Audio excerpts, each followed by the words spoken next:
La région Bretagne a eu l'opportunité d'être retenue dans 2 appels à projets nationaux publiés par la ZIP Santé relatifs au DMP. Aujourd'hui, nous avons donc près de 15 000 DMP créés, 200 professionnels de santé libéraux impliqués avec 14 établissements. L'objectif en 2013 et 2014 est évidemment d'accompagner les autres territoires de santé afin d'industrialiser le projet au niveau régional. Les perspectives de déploiement sont effectivement d'ouvrir le DMP aux EHPAD, à tous les professionnels de santé en général, puisque le DMP représente un enjeu fort de notre politique régionale. En effet, il est au service du décloisonnement des structures existantes et des acteurs au service de la santé des Bretons. Alors, ça y est, c'est aujourd'hui, vous avez décidé de faire votre DMP ? Parlez-moi du DMP, dites-moi. D'abord, c'est quoi DMP ? Le DMP, c'est le dossier médical personnel. C'est le moyen actuel que l'on a de centraliser toutes vos données médicales sur un serveur. C'est aussi sécurisé qu'une carte bancaire. Nous avons un identifiant, un mot de passe et un code secret. D'accord. Et comment on reçoit notre code d'accès ? Alors le code d'accès, je vais vous le donner maintenant. D'accord. Tout en créant votre DMP. Ok. Quand vous allez ressortir du bureau, vous allez avoir une feuille où tout sera indiqué. D'accord. Avec le livret d'accueil, le livret du DMP. Ouais, parfait. Et je peux utiliser mon DMP partout en France ? Tout à fait.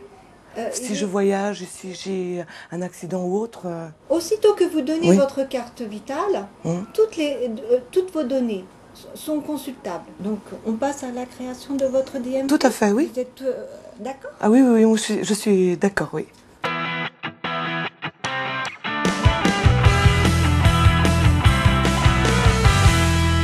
L'attente des institutions est forte sur le DMP, mais les attentes des professionnels également. C'est-à-dire que nous avons besoin de cet outil de coopération, de coordination. C'est-à-dire que les médecins peuvent éventuellement, au sein d'un cabinet médical, s'échanger des informations parce qu'ils sont en réseau, mais jusqu'ici, personne ne savait correctement comment échanger des données avec d'autres professionnels. C'est-à-dire qu'ils sont les infirmiers, les kinés, le pharmacien du territoire, par exemple. Le DMP, son accessibilité permet effectivement à tous les thérapeutes qui suivent un patient qui a une maladie chronique évolutive d'avoir la communication de l'ensemble du dossier et donc de voir l'évolution de la maladie, d'avoir toutes les données de ses confrères.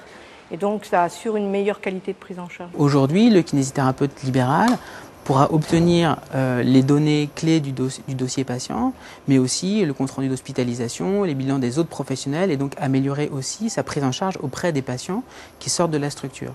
Et puis on pense aussi que le DMP, ce sera aussi un intérêt dans l'autre sens, c'est-à-dire que les kinés libéraux et les autres professionnels libéraux pourront aussi facilement, ce qui est aujourd'hui une contrainte de transmettre des informations, en 3 clics, nous transférer les données qu'ils jugent importantes pour leurs patients dans le cadre d'une prise en charge qui sera ensuite institutionnelle.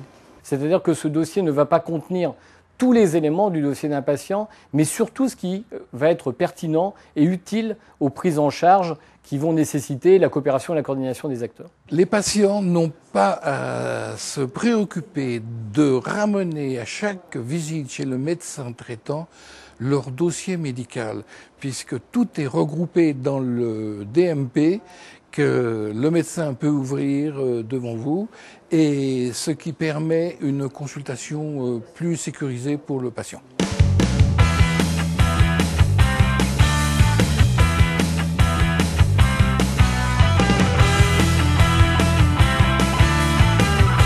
Bonjour madame, donc on s'était vu il y a quelques semaines, on attendait la consultation du chirurgien, vous avez pu le revoir comme convenu? Oui, tout à fait. J'ai ajouté à mon DMP le compte rendu opératoire et les photos de mes radios. D'accord, donc je vais ouvrir votre DMP dans votre dossier patient de l'établissement. J'ai préféré l'ajouter parce que les termes médicaux, c'est trop compliqué pour moi. Vous y aviez vu les comptes rendus qu'on y avait mis de vos dernières hospitalisations? Je regarde tout. D'accord. Je reçois des oui, il y a 14 SMS. documents, il y en a 9 que vous avez mis de votre côté. Et donc le dernier, les radios, hein, vous m'avez dit. Oui. D'accord. Donc j'ouvre les radios. Super. D'accord. Et il y a le compte rendu opératoire, vous m'avez dit également? Oui. Donc on va pouvoir établir votre projet thérapeutique dans l'établissement sur le plan de la rééducation avec ces différents éléments.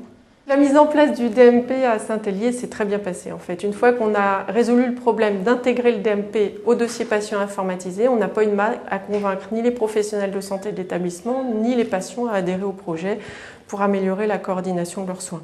Ils se sont tout de suite appropriés l'outil, certains l'alimentent eux-mêmes, les autres le diffusent auprès des autres professionnels.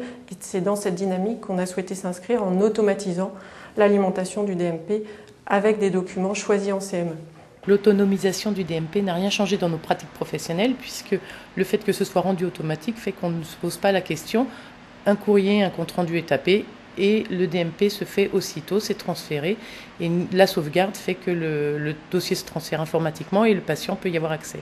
Et il faut effectivement, dans le cadre d'un établissement de santé, que ça soit une dynamique interne, je pense, à une volonté de développer ce projet-là et bien structuré, de manière à faciliter aussi pour l'ensemble des personnes qui sont de la création à l'alimentation du dossier, on facilite leurs tâches, donc rendre automatique, soit en utilisant le dossier du patient informatisé, ou soit en créant des outils qui facilitent ou qui raccourcissent la communication que les professionnels de santé passent au patient et lui donnent tous les éléments nécessaires pour qu'il puisse prendre lui-même sa décision.